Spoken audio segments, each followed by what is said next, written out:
Good morning बच्चों। आज एक मैथ का एक नया चैप्टर का एक वीडियो बनाने जा रहे हैं जो है आपका दो चर वाले रैखिक समीकरण। इस पर दो तीन बिंदुओं पर ध्यान देंगे जिसमें हम लोग एक ही क्वेश्चन को लेंगे और एक ही क्वेश्चन को लेकर उसका विलोपन विधि से भी और उसी क्वेश्चन का प्रतिस्थापन विधि और उसी क्वेश्चन से ब्रजगुणन विधि से भी हल करके उसको देखेंगे कि उसको कैसे होता है। उसके पहले एक पॉइंट बताते हैं जो कि इंपॉर्टेंट होगा, इस पर आप लोग विशेष करके ध्यान दीजिएगा। जब आपका a1 बटा a2 not equals to b1 बटा b2, तब क्या होता है? a1 बटा a2 इक्वल्स टू b1 बटा b2 इक्वल्स टू c1 बटा c2 होता है। तब क्या होता है? ना प्ले। और आता है आपका a1 बटा a2 इक्वल्स टू b1 बटा b2 और नॉट इक्वल्स टू c1 बटा c2। ये तीनों कंडीशन में क्या होते हैं इसको हम लोग देखते हैं पहले। तो जब a1 बटा a2, अब ऐसा कितनों के मन में प्रश्न आ जाता है कभी कभी जो पहली बार चैप्टर को देख रहे हैं या फिर जो इस कैसे देख रहे हैं कि a1 बटा a2 इसमें तीन c1 बटा c2 का इस्तेमाल किए हैं और यहाँ पर इसमें c1 बटा c2 का इस्तेमाल नहीं किया है। ऐसा भी प्रश्न कितनों के मन में आ जाता है। तो यहाँ पर a1 बटा a2 not equal to b1 बटा b2 not equal to c1 बटा c2 है। ऐसे कि तीनों आपस में इक्वल नहीं हो, यहाँ तीनों इक्वल हो, यहाँ पर ये दोनों इक्वल हो, ये अलग हो। ऐसी कंडीशंस में क्या हो सकता है? अब यहाँ पे जब होगा, जब ये होंगे तो यहाँ पर इसकी जो ये जो समीकरण युग्म होगा, दो समीकरणों के बीच का जो ये संबंध होगा कि इनका होगा कि इनकी रेखा जो होगी प्रतिच्छेदी रेखा होगी। प्रतिच्छेदी रेखा प्रतिच्छेदी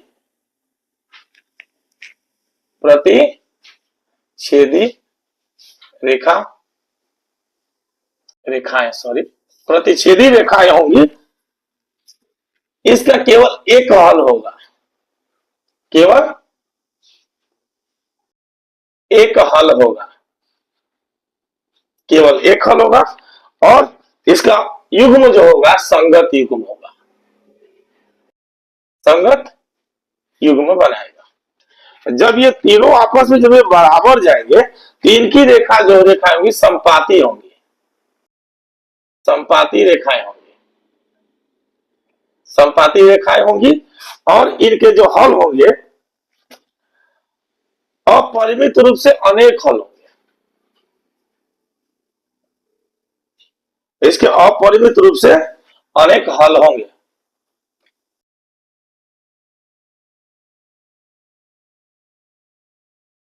और परिमित रूप से अनेक हल है यहाँ पे।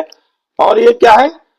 ऐसी ये भी संगत ही होगा, संगत ऑब्लिक आश्रित होगा, ये संगत ऑब्लिक आश्रित होगा इसका युग्म, सॉरी युग्म। अब ये जो है a1 बटा a2 not equal to b1 बटा b2 not equal to c1 बटा c2 है, ये आपका समांतर बनाएगा, समांतर रेखा होगा। समांतर रेखाएं जो कभी मिल नहीं सकती है, इसका कोई हल नहीं, कोई हल नहीं होगा और ये उसका असंगत होगा, असंगत युग्म होगा इसका।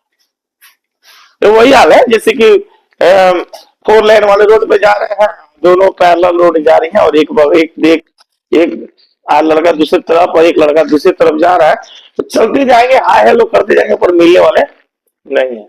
वो ये समांतर रेखा। अब इसमें एक क्वेश्चन को लेकर के हम लोग देखेंगे।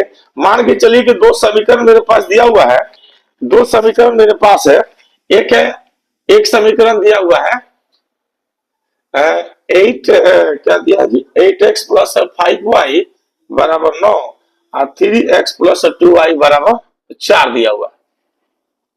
अब इसको हम लोग विलोपन विधि से भी हल करके देखेंगे और क्या बोलते हैं प्रतिस्थापन से भी करके देखेंगे। तो पहले हम लोग विलोपन से करके देख लेते हैं। विलोपन विधि, इसमें ज्यादा कुछ करना नहीं होता है, इसमें बस विशेष ध्यान आपको रखना है। आपका यहाँ पर इसको ले लेते हैं आपका 8x प्लस 5y बराबर 9 समीकरण एक, और 3x प्लस 2y बराबर 4 समीकरण दो। इसमें क्या करेंगे, या तो x के मान को समान कर ले, या फिर y के मान को समान करेंगे, और समान करके तब आगे हल की तरफ बढ़ेंगे। अब जैसे कि मान के चलिए हम x के मान को समान करना चाहते हैं, तो इस समीकरण के x का जो मान होगा, x के साथ जो उनका गुणांक है, इसके साथ इसको गुना करेंगे और इसके साथ इसको गुना करेंगे। x को सॉरी y, इसको इसके साथ दो से इस समीकरण को 2 से गुना कर देंगे, इस समीकरण को 5 से गुना कर देंगे, तो मेरा ये समीकरण में y का मान समान आ जाएगा। सबसे पहले उसको करके देखते हैं। तो यहां पर आता है, तो यहां लिख देंगे समीकरण एक को इस मान से 2 से, और समीकरण 2 को y के इस मान से 5 से गुना करने पर क्या हो जाता है। अब समीकरण एक को हम कर रहे हैं 2 से गुना, तो 8 दूनी 16, x प्लस 5 दूनी 10, y बराबर 9, ये हो गया समीकरण 3। और फिर आ जाता इसको हमको करना है 5 से, तो 5 तिहाई 15, x प्लस 5 दूनी 10 y बराबर 20 समीकरण 4। अब देख लीजिए, अब समीकरण 2 में से एक को घटाएं, समीकरण 2 में से एक को घटाने पर क्या आता है जी, तो 15x प्लस 10y बराबर 20, और यहां आ जाता है 16x प्लस 10y बराबर 9। आप अच्छी तरह जानते हो कि जब समीकरण को माइनस कर, समीकरण 4 में से 3 को घटा रहे हैं हम लोग, समीकरण 4 में से 3 को हम लोग घटा रहे हैं, किए वही है पर लिख दिए थे हम 1 और 2। अब इसमें क्या है कि इसमें से घटाते हैं तो प्लस 10y या माइनस 10y कैंसिल हो जाता है, यहां बचता है 20 में से 9 गया, कितना आएगा 11, और यहाँ कितना आ रहा है आपका 1 माइनस एक्स कुछ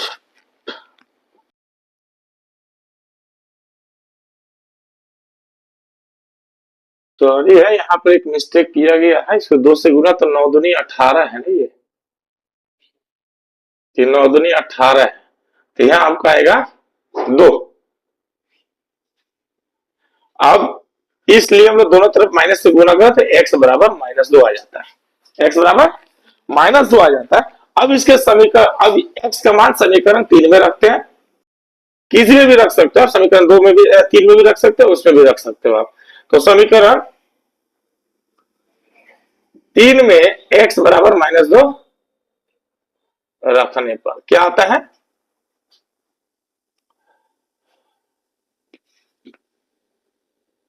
16 गुना -2 प्लस 10y बराबर 18, तो -32 प्लस 10y बराबर 18, तो 10y बराबर 18 प्लस 32, तो 10y बराबर कितना आता है 50, इसलिए y बराबर कितना हो गया 5। 50/10 काट के दिखाते हैं 5, कितना आ गया y बराबर, अतः इसलिए आपका क्या हो जाएगा x बराबर -2 और y बराबर 5। ये होता हम लोग देख लिया, ये आपका प्रतिस्थापन विधि से, सॉरी विलोपन विधि से आया था।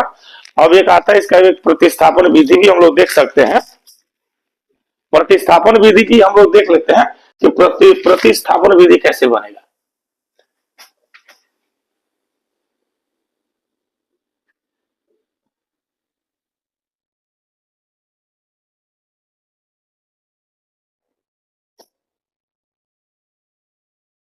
प्रतिस्थापन विधि में जैसा कि समीकरण एक था हम लोग उसी तरह लेंगे, यहाँ पर भी आपका समीकरण एक जैसे था वैसे का वैसे रहेगा। 8x प्लस 5y बराबर 9।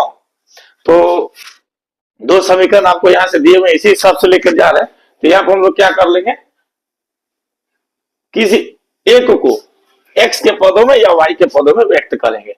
तो मान के चलिए इसको हम लोग लेते हैं इसी समीकरण को, इसको समीकरण एक ले लेते हैं और एक आता है आपका 3x प्लस 2y बराबर कितना 4। इसको समीकरण 2 में रख लेते हैं। फिर हम लोग एक काम करते हैं, यहाँ पे 8x बराबर 9 माइनस 5y कर सकते हैं, ठीक है। x बराबर हम लोग क्या करते हैं 9 माइनस 5y बराबर बटा 8 करते हैं। अब इस x का मान, ये मान जो x का मान अभी जो हम लोग निकाले हैं इसको समीकरण एक या समीकरण 2, समीकरण 2 में ही रख के देखते हैं क्या होता है। समीकरण 2 में अब x का मान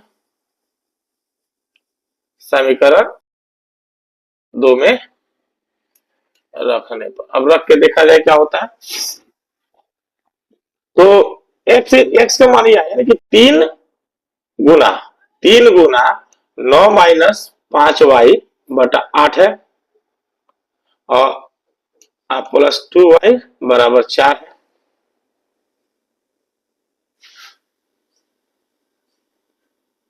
ठीक है ना। अब आते हैं, अब इसको इधर गुना कर लेते हैं। तो 9 तिरका 27 माइनस 15y बटा 8 प्लस 2y बराबर 4 है ना जी।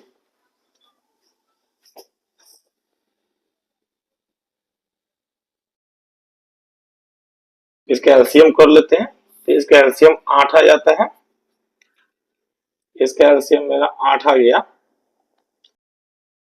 तो 27 कितना होता है,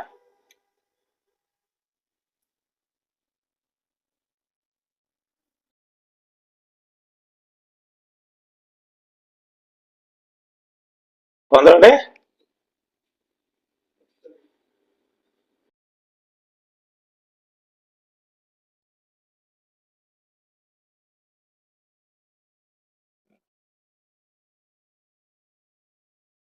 एलसीएम पूरे का करना है 8। तो ये आपका 27 माइनस 15y जस का वैसे रह जाएगा और 8 दूनी 16y बराबर 4। अब क्रॉस मल्टीप्लाई करते हैं, तब यहाँ पे अब यहाँ पे लेके आते हैं, इसको यहाँ पे लेके आते हैं। क्रॉस मल्टीप्लाई अगर यहाँ पे हम लोग करते हैं ये हो जाता है 27 माइनस 27 प्लस y अब बराबर 32। ठीक है, माइनस 15y या प्लस 16y, एक y होगा तो सिर्फ y लिखेंगे और 27 का वैसे रह जाता है।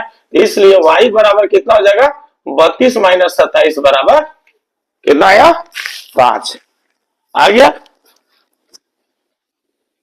यहां पर कोई दिक्कत, यही आ जाता है।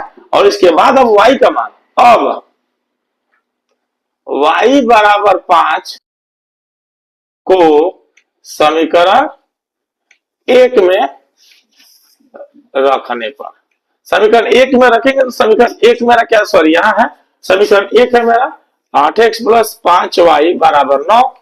अब समीकरण सॉरी y का मान कितना है था 5, तो 8x प्लस 5 गुने 5 बराबर 9। अभी हो जाता है 8x बराबर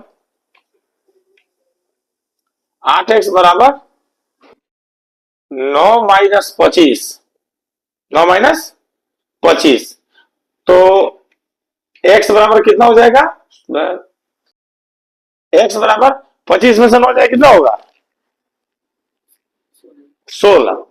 तो ये माइनस 16 आ रहा है, माइनस 16 बटा 8 कट के कितना हुआ 2, यानी कि माइनस 2। अतः x बराबर माइनस 2, y बराबर 5। अब एक ही क्वेश्चन को आप दो विधि से आप लोग देख लिए, एक तो आपका विलोपन विधि, ये आपका प्रतिस्थापन विधि। अब हम विलोपन को हटाकर, अब जगह मेरे पास कम है इसीलिए अब एक को हटाएंगे तब जाके ब्रश गुलन को लगाएंगे, वरना बना सकते थे, या फिर इसको हटा करके कोशिश की जा सकती है, लेकिन थोड़ा सा बनेगा उसमें थोड़ा सा अंतर आता है। इसलिए हम इसी क्वेश्चन को यहां से इसको हटाने के बाद हम ब्रज गुणन पर आएंगे। ये ब्रज गुणन यही क्वेश्चन किस तरह बनाएंगे। तो ब्रज गुणन में ये दोनों क्वेश्चन में आप देखिए कि दोनों क्वेश्चन में आप लोग इसको समीकरण का रूप दे रहे थे, लेकिन ब्रज गुणन में आपको समीकरण का रूप देने की आवश्यकता नहीं पड़ेगी। आपको सीधा और सीधा यहाँ पर एक्स ए वन आपका ए1 कौन होगा, ये 8। बी1 कौन होगा।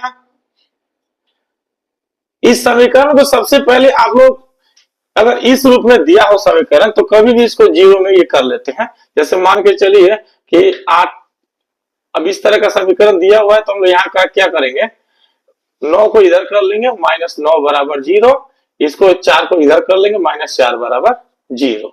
अब आते हैं यहाँ पे a1 बराबर 8, b1 बराबर 5, c1 बराबर -9।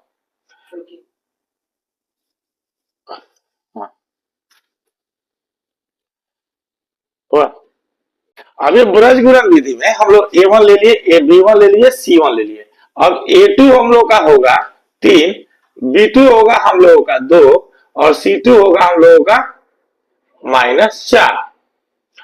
अब यहाँ पर हम लोग को कुछ करना नहीं है, सीधे x निकालने के लिए x का एक फॉर्मूला आता है, x का एक फॉर्मूला आता है, इसको हम लोग लगा लेंगे। इसमें b1 गुने c2, b1 गुने c2 माइनस b2 गुने c1 by a1 b2 minus a2 b1 लेंगे। और x के लिए ax के लिए मान होगा और y के लिए एक दूसरा आता है जिसमें हम लोग आगे देखेंगे, पहले इसको निकाल लेते हैं। x निकालने के लिए इस फॉर्मूला में b1 गुने c2 आपका -4 प्लस यहाँ माइनस b2 कितना है 2 गुने b1 कितना है, सॉरी b1 c1 हो गया -9, ये अलग आएगा। आपका a1 कितना दिया है 8 गुने b2 कितना है 2 माइनस फिर आपका a2 3 गुने b1 कितना है 5, ये आपका आ जाता है -20 -18 बटे 16 -15, ये आता है आपका -20 माइनस प्लस 18 बटा 1 यानी कि -2, यानी कि -2 जो कि आपके ये आप लोग इधर ही देखोगे, यानी कि x का मान आ गया -2। अब y का निकालते हैं। अब इसमें आता है तो y बराबर c1 गुने a2 माइनस c2 गुने a1 और फिर आता है आपका माइनस, ठीक है, बटा आपका आता है a1 b2 minus a2 b1।